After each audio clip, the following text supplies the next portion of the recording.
It's about setting aside comfort, setting aside weakness, setting aside fear, and having the discipline to endure the challenges and the hardship and the pain in order to become better.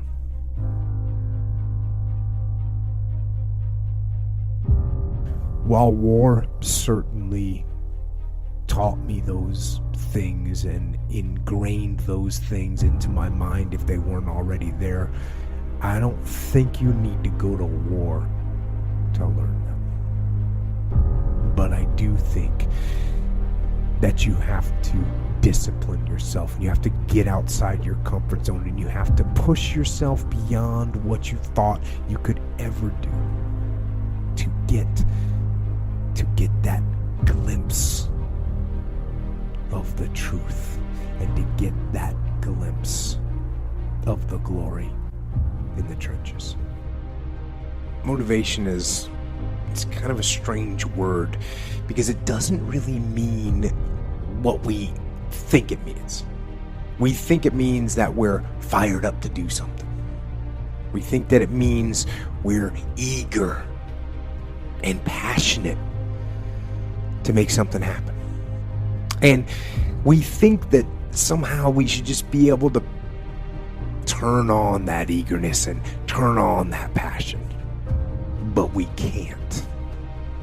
Because you just can't turn on passion. You can't just turn on the desire to execute a task. It just doesn't work that way.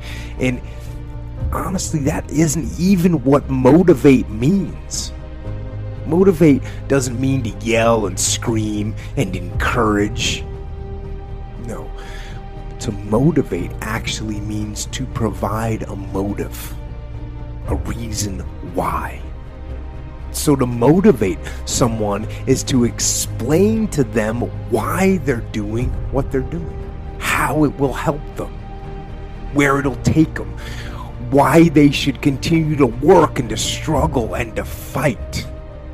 And when you need motivation yourself, don't look for someone to scream and yell. Don't look for someone else to give you motivation. Look at yourself. Look at yourself and remind yourself why you are doing what you are doing. Remind yourself that this struggle, this temporary pain, this fight that you're in, this is what will make you stronger and faster and smarter and better. And then, with that motivation, go forward into the fray, into the storm, into the heat of the battle, where victory is forged. Think about where you're at. And you're not at the top. I'm not at the top. None of us are at the top. Who can be? But what are we striving to be? What are we striving to be? Are we striving to be the most eminently qualified human being that we can be? Do you even know what that means? Do you even have those thoughts in your head? I'm guessing you don't. I barely do. I know I've had vague thoughts. I know I had definitions that floated around in my head of what I was trying to be, what I'm trying to be today. But why aren't those solid? Why aren't they? The reality is, I don't measure up the way I should be measuring up on a daily basis, on an hourly basis. Who's grading me? Who's lying to me? You know who is? Me. But until we clarify what the aim is, what the goal is, and what those standards are, how am I supposed to hold myself accountable to those standards when they don't even exist? So I'm going to make them exist. I'm going to put them on paper. We're going to come up with that eminently qualified human being, what that looks like. Because we all got ideas floating around up there. Well, I'm going to bring it. I'm going to apply that. Are we doing everything that we could be doing, everything that we should be doing? Are we cutting corners? Are we slacking off? Are we giving ourselves a 5.0 when we should be at best cracking a 2 daily? How much are we leaving on the table every day? That's a question for you, right? How much are we leaving on the table? How much you saying, you know what? I can just leave that there. It's fine. How many things just do you accept as collateral damage? Like something goes wrong, like one thing goes wrong, and so there's just collateral damage. Other things are just going to fall by the way, and you're good with it. You're good with it. I hurt my knee. Oh, cool. Guess what? I'm going to eat a donut. Is that where we're at? Or is there collateral damage? Well, part of the reason I'm telling you that we allow this collateral damage is because we're not effectively grading ourselves. And even worse than that, we don't even know what standard we're trying to achieve. No one's even told us the minimum standard. Oh, okay, so why is your life going marginal right now? Why are you doing okay? Why am I doing okay right now? Well, it's because I have some vague idea. I kind of know I'm heading in the right general direction. That's not good enough to get maximum. It's not good enough to be eminently qualified. It doesn't work. You have to step it up. You have to have the unmitigated daily discipline in all things, and that's hard. It's hard for one day, never mind every single day. Start looking at yourself. As usual, your strengths, your weaknesses, and start trying to see where you can improve. Start moving towards the goal of becoming the eminently qualified human being. For us as individuals, we got to remember that we are in charge of our own lives. We are leading our own lives. And where are you leading yourself? What are you doing that you know you shouldn't be doing? Why are you doing that? You have to be uncomfortable.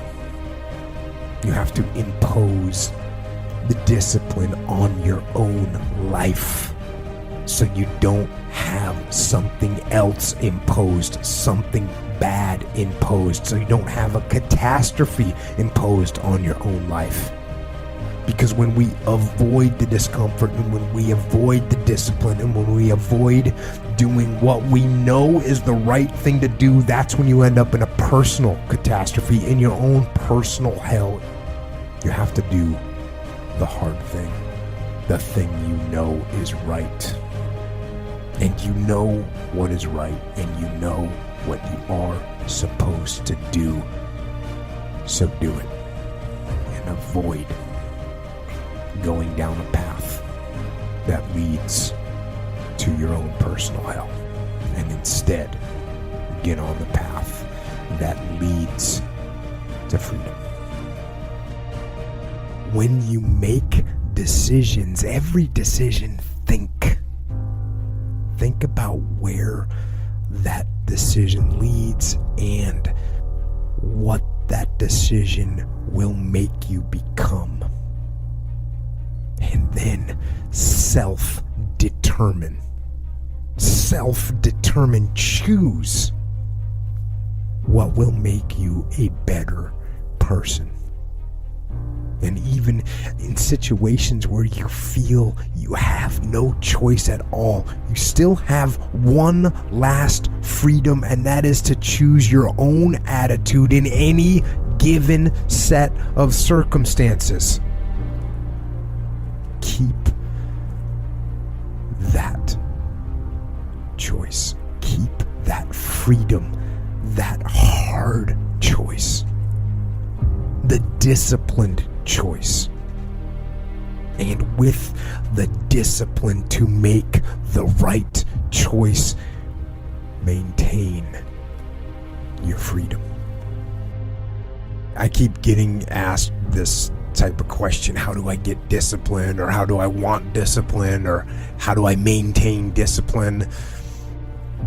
If you hear me claim that discipline is easy for me, then straight up, that's just my ego talking. That's what that is. Because I'm, unfortunately, just as human as everyone else. And it is work to maintain the discipline. That's what it is, work.